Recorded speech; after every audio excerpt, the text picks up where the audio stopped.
What's up, everybody? Welcome back to the channel. Today we are up at our Dutchess yard. You may remember recently I took a ride up to Zwack to get an update on two of our plow trucks. One of them was the Peterbilt, which unfortunately there was zero progress made on that truck. We're not even sure if we're going to have it back by the beginning of the winter. The other truck is a 2020 Chevy Silverado 6500. That truck was very close to being complete. There was a few minor things they had left to button it up for it to be 100%. It's finally done.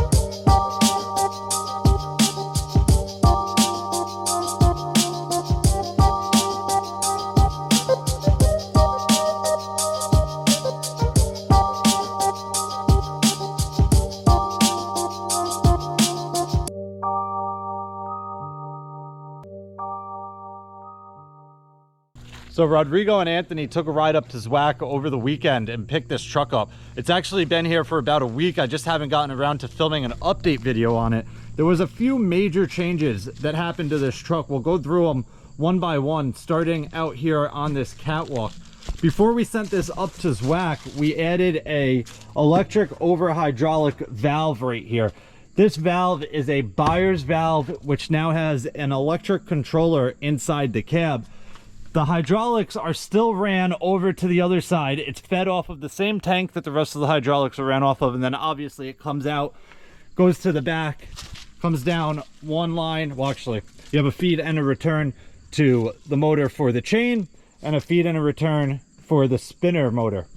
So they both come back up here, dive back in, return back to the tank right here. So there's a feed and a return, both of them, and then obviously you have, well, actually, you have two feeds, one return, because the returns tie into each other right here and then run down in this bigger pipe all the way there, and then obviously flows back. But all of it is now ran off of the valve right here, which has an electric controller in the cab.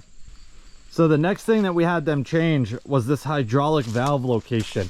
I believe they actually had to move this hydraulic tank back as well. I'm pretty sure the hydraulic tank was mounted like right here, which obviously having the valve here, that wouldn't have worked. The valve was originally mounted up on this little platform right here, and then the tank underneath it. So they slid the tank back and then dropped the valve down. Actually, now that I'm looking at it, there's two holes right here that look like they line up with these holes. So I'm almost positive that this tank was a little bit farther forward, about half the width of the tank forward. So they slid that back to give them room to mount this valve. Obviously they had to make some sort of platform to sit this valve on and mount it to.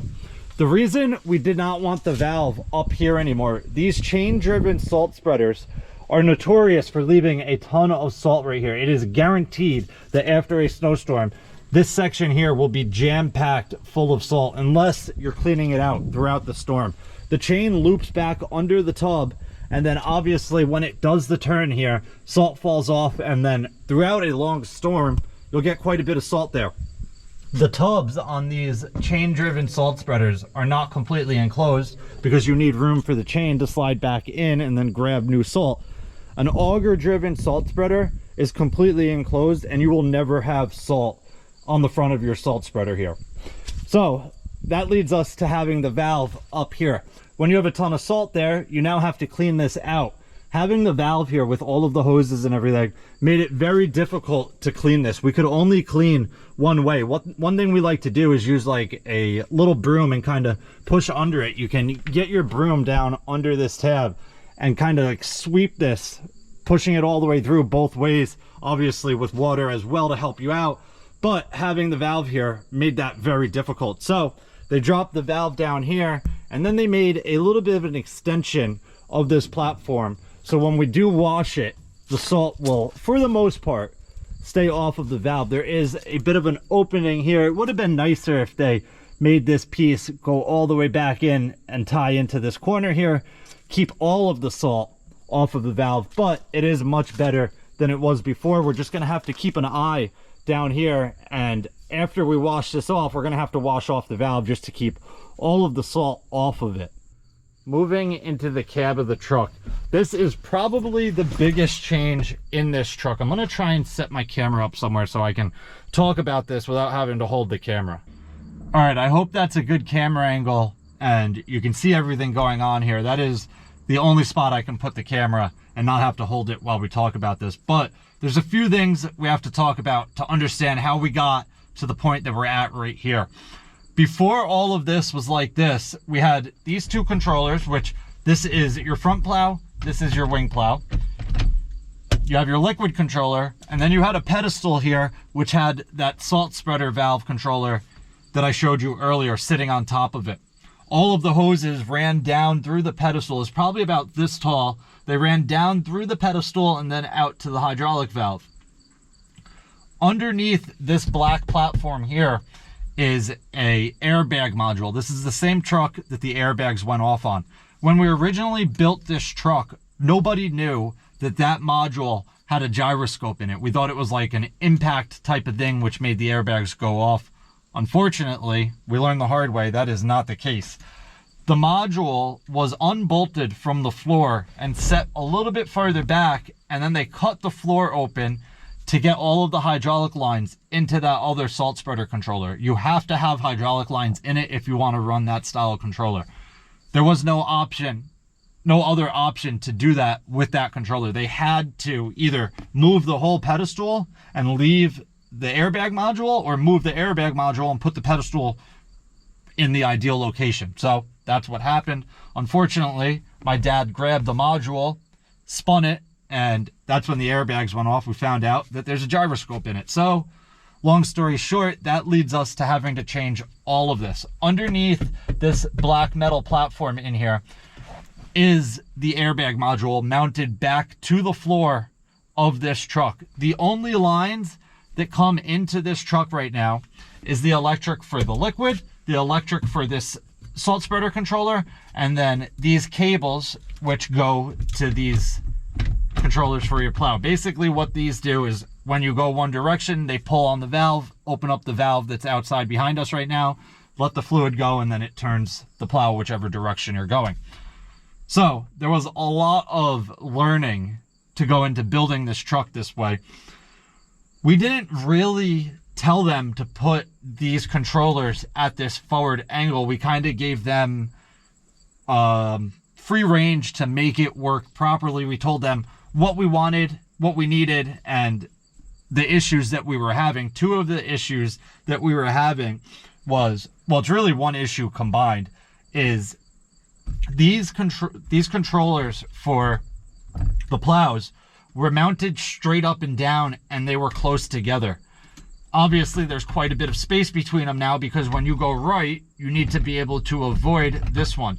There is an upwards bend in this handle now, because when they were both mounted straight, we bent this so that it would avoid that one when you're power angling right.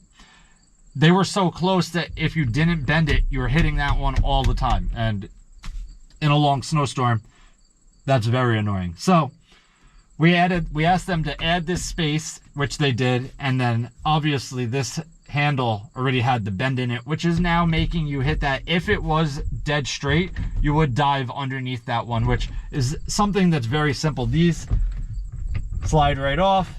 You heat this up a little bit, put a pipe on it, bend it, and hopefully you don't snap it.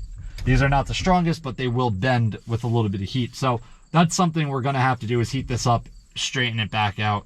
Obviously now with this salt spreader controller, all you have is the electric line, which just follows all of these cables that go to the plow control, and then you have your liquid right in the middle. I know it is very different than probably any truck you guys have ever seen. We've never seen these two controllers here, the two handles, angled forward like this, but sitting in the driver's seat, it is very, very comfortable. I'm 6 foot. I think I have the seat all the way back. I'm not positive. How do I slide this one back? Hopefully I didn't just mess up that angle. So I have the seat all the way back, and I can still do it all the way forward, which is putting the plow down, I can put the plow down without taking my back off of the seat. So it is in a very comfortable position, and I'm also 6 feet tall. So any guy that's running this that's a little bit shorter will have the seat slid forward, and then it's even easier to control it. The only issue now, that pedestal made a very comfortable armrest.